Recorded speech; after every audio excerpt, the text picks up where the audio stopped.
이야, 보름달 참 밝기도 하다.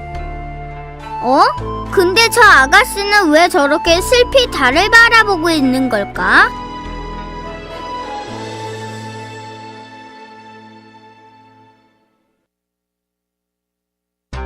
카구야 히메.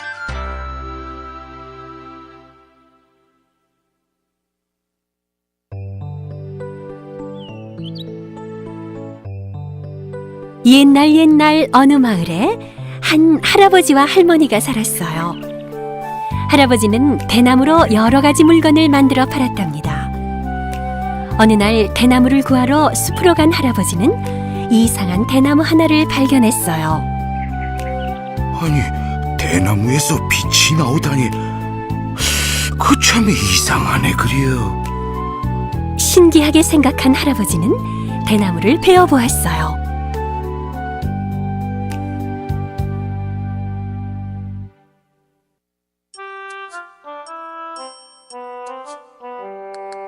그런데 이게 웬일이죠?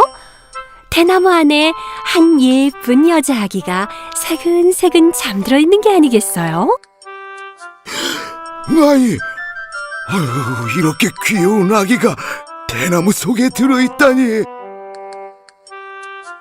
할아버지는 아기를 조심조심 감싸 안고 집으로 돌아왔어요.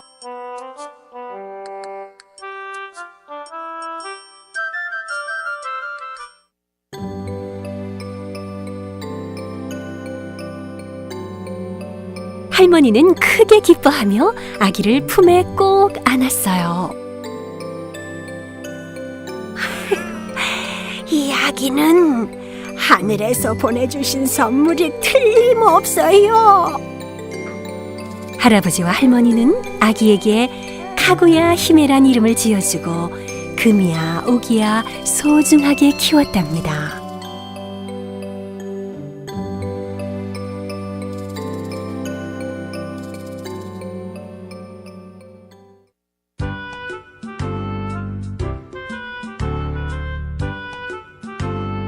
그 뒤로 할아버지가 대나무를 자를 때면 그 안에 늘 황금이 있었어요. 덕분에 할아버지는 큰 부자가 되었죠. 어느덧 카구야 히메도 눈부시게 아름다운 아가씨가 되었답니다.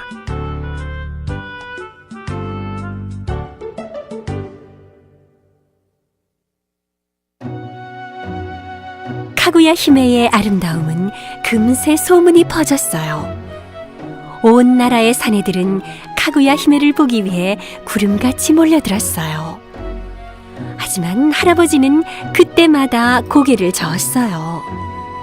그런데 끝까지나마 카구야 히메와 결혼하겠다는 5명의 사내가 있었어요.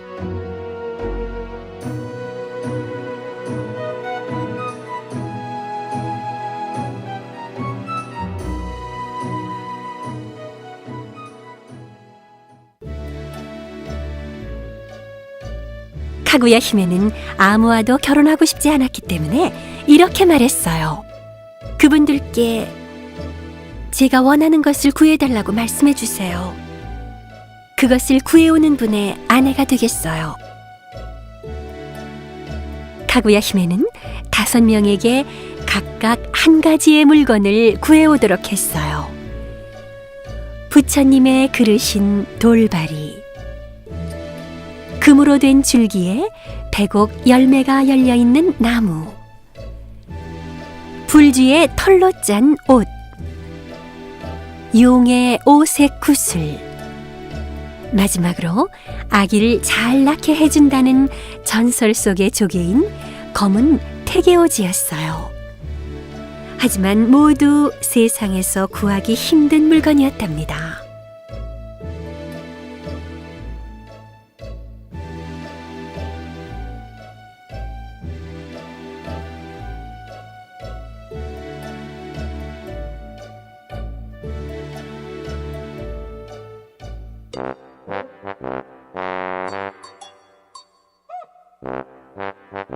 며칠 후 첫 번째 사내가 카구야 히메를 찾아와 돌바리를 내놓았어요. 인도에서 한참을 찾아다니다 발견했습니다. 이건 가짜군요. 부처님의 돌발이는 오래되었어도 아름답게 빛나는 법이지요. 사실 근처에 있는 절에서 가져온 낡은 돌발이었죠. 첫 번째 사내는 부끄러워하며 슬금슬금 달아나 버렸답니다.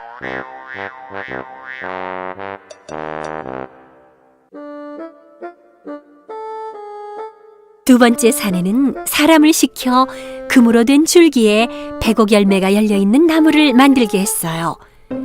그러고는 그 나무를 가지고 카구야 히메를 찾아왔죠. 얼마나 귀한 나무든지 간신히 구해왔소이다.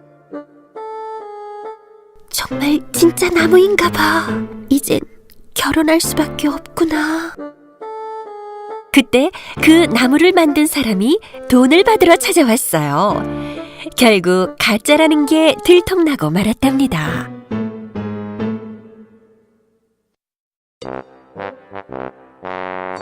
이번에는 세 번째 사내가 불쥐로 만들었다는 옷을 가지고 찾아왔어요. 제가 중국에 상인을 시켜 특별히 구해왔습니다. 이게 진짜 불쥐로 만든 옷이라면 불에 넣어도 타지 않겠죠? 카구야 히메는 옷에 불을 붙여 보았어요. 그러자 옷은 금세 활활 타버리고 말았어요. 세 번째 사내 역시 가짜를 가져온 거예요.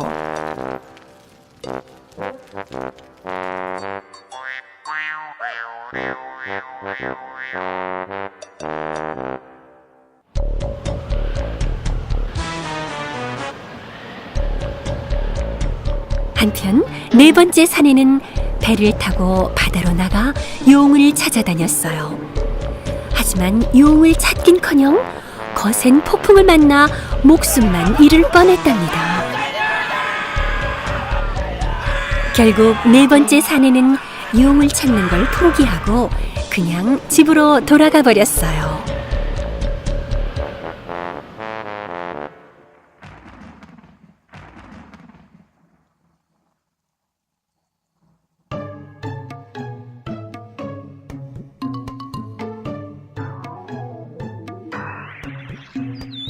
마지막으로 다섯 번째 사내는 제비둥지에서나 얻을 수 있다는 검은 태개오지를 찾아다녔어요. 그러던 어느 날 다섯 번째 사내는 제비둥지에서 정말 뭔가를 발견했어요. 드디어 검은 태기오지를 찾았다. 이게 뭐야? 딱딱해진 제비똥이잖아. 다섯 번째 사내도 역시 카구야 히메를 아내로 맞을 수 없었답니다.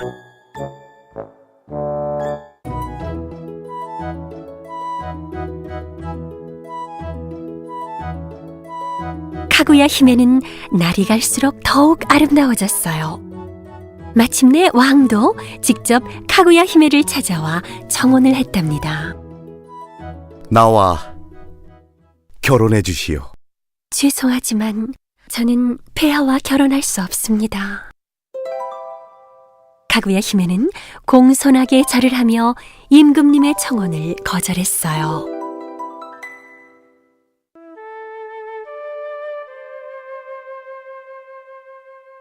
그로부터 몇 년이 지난 어느 여름날이었어요.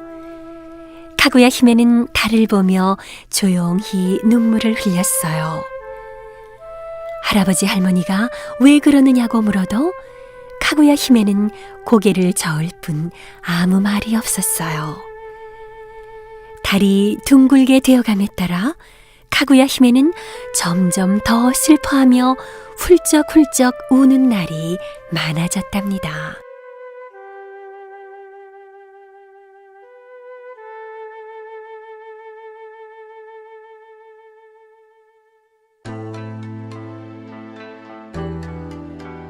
할아버지 할머니는 카구야 히메가 걱정이 되었어요.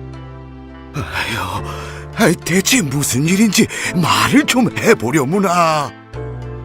사실 전 이 세상의 사람이 아니랍니다. 달에서와 잠시 동안 머물렀던 것이에요. 보름날 밤이 오면 달에서 저를 맞으러 선녀들이 올 거예요. 그런데 저를 아껴주신 아버님, 어머님과 헤어진다고 생각하니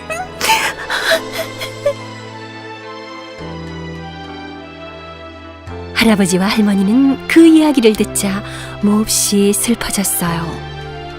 그래서 할아버지는 왕에게 찾아가 카구야 히메가 달로 돌아가지 않게 해달라고 부탁했어요.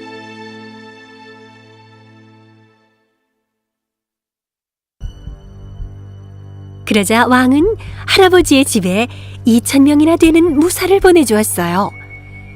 드디어 보름날 밤이 되었어요. 무사들은 활을 메고 할아버지 집 주위를 겹겹이 둘러싸며 카구야 히메를 지켰어요. 그리고 할아버지 할머니는 카구야 히메와 함께 선녀들을 기다렸어요.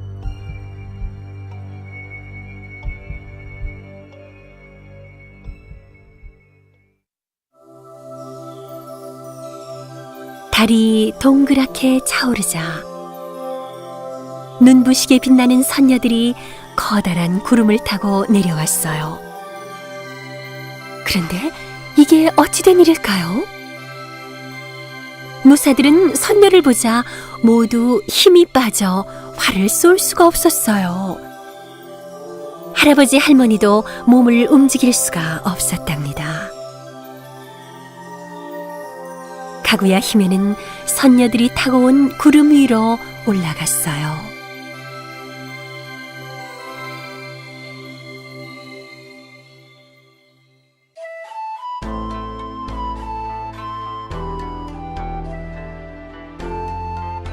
카구야 히메는 할아버지와 할머니께 작별 인사를 했어요.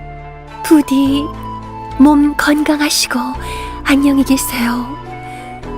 이따금 달을 보면 저를 떠올려 주세요.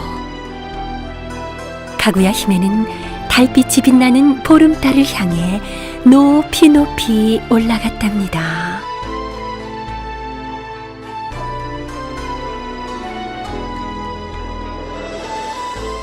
이 얘기는 일본에서 전해 내려오는 이야기래. 달나라로 돌아간 카쿠야 히메는 지금쯤 뭘 하고 있을까? 할아버지 할머니를 그리워하고 있지는 않을까?